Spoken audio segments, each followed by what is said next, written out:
Is he alive? He's not? Oh, good. Oh, thank you. This is 73-year-old Sally Wilkins, a once beloved grandmother and wife who chillingly was hiding a dark secret.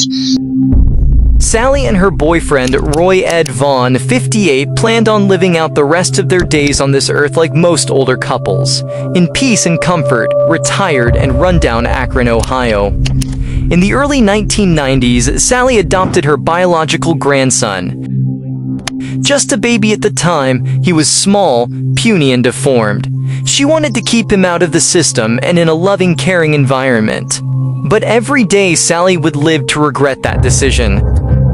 And that comfort, that peace and quiet she and Ed looked so forward to, well, it was something that neither would ever get to really experience living on Lloyd Street.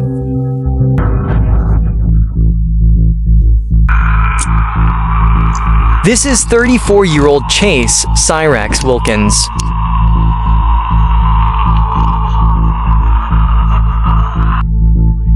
A narcissist completely out of touch with reality, everyone in that house was chased as to torment. This included the two beloved family dogs, Bandit and Rugrat. Even they weren't safe to the sadistic ways and possibly sexual torture. Bandit always seemed emaciated, scared, and frail. He died under mysterious circumstances in 2021. And while there have been reports of rescue efforts in play for Rugrat, officials already fear the worst. At the time of this recording, Rugrat hasn't been seen in almost 6 months. But despite all this, the family put up with Chase's actions. And then one day, everything took a turn for the worse. Fuck with me and my family. Sally was at her breaking point, as anyone would be after the years of elderly abuse, ridicule, bullying people on the internet, exposing his genitalia, and pure laziness they had to endure when it came to Chase Wilkins. Everything was about to change. Investigators would learn that 2 weeks before the incident, Sally drove to a Cuyahoga Fall pawn shop and bought a revolver.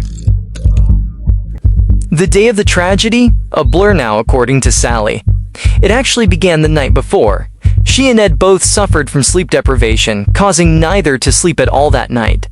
This was due largely to Chase's delusions of grandeur and narcissism. You see, in his mind he was famous.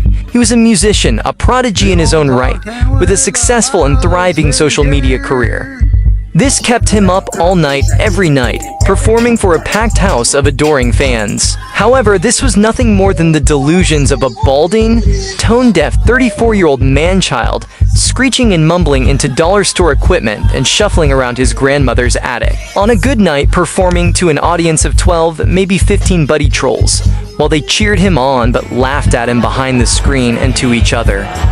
Little did anyone know that would be the last performance Chase would ever give. That next morning, absolutely zero sleep from the night before, and getting dressed to start her daily errands, Chase said something to Sally that filled her with rage. Just, you can't go like that because it looks like you're ghetto in this. Just then, 5 gunshots would be heard echoing around the neighborhood. Then 5 more, a few minutes later, another round. Chase would later be discovered sprawled across the kitchen floor, covered head to toe in bullet holes. Meanwhile, Sally would travel to a nearby Denny's to order breakfast and then went to celebrate her upcoming birthday at the casino, completely unfazed at the horrific crime that she had just committed. However, due to past turbulence at 339, it wouldn't take the police long to name Sally as their main suspect. Just hours after the murder, Sally would be picked up at a local topless bar. All Sally had to do was act confused and grief-stricken, but that seemed too difficult a task. Sally was elated. Her and Ed were finally free, and there was no way she could contain her excitement. Has passed away. We're going to ask you some questions. We're going to ask you some questions because we're trying to figure out what happened today, okay? All right. Likely realizing that she wasn't going to be winning any awards, it wouldn't be long before she dropped the act and her tears turned to disdain. What did you think of him? And why do you say that? That's the big thumbs down. You didn't like it. Eventually, Sally began to speak and told the detectives of all the horror that she and her family endured at the hands of Chase Wilkins. So now that detectives were aware Sally wasn't the biggest fan of Chase, they never expected what would happen next. Did anybody try to stop him? Can't stop him. It sounds like somebody had to stop him. Or I did. I was guilty. okay. Somebody had to stop him. I did. Okay, it's okay. Is he dead? You tell me. Gotta be dead. Think he's dead? I hope so. Sally's near admission of guilt was followed by almost an immediate, chilling recount of the gruesome event. Wiped your gun from your purse, and then what happened? Went and shot him. Wasn't enough. After she fired all 5 shots out of that revolver, she chose to go all the way to her car and reload 5 more rounds into her gun.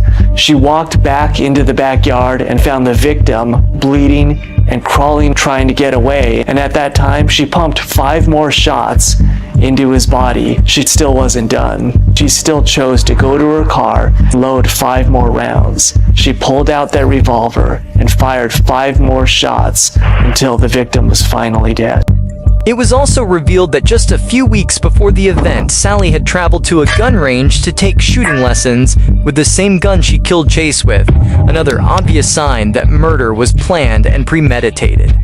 Did you check to see if he was dead? I didn't care. And it seemed as though she truly didn't care, as after the murder she went out to celebrate with breakfast, gambling, and coffee. Sally also showed no remorse when she was asked if she felt bad for what she had done. You don't feel bad about it? No. Would you do it again? Yes. Is he dead? He's dead, man. Oh, thank you, thank you, thank you, thank you, thank you. Oh boy, oh boy. Detectives decided it was time to conclude the investigation. Whoever you pray to, you make sure that I don't pray to anybody. Call it a higher power. I prayed today. Okay. First time I ever prayed. What'd you pray for? Hope he dies. Oh boy.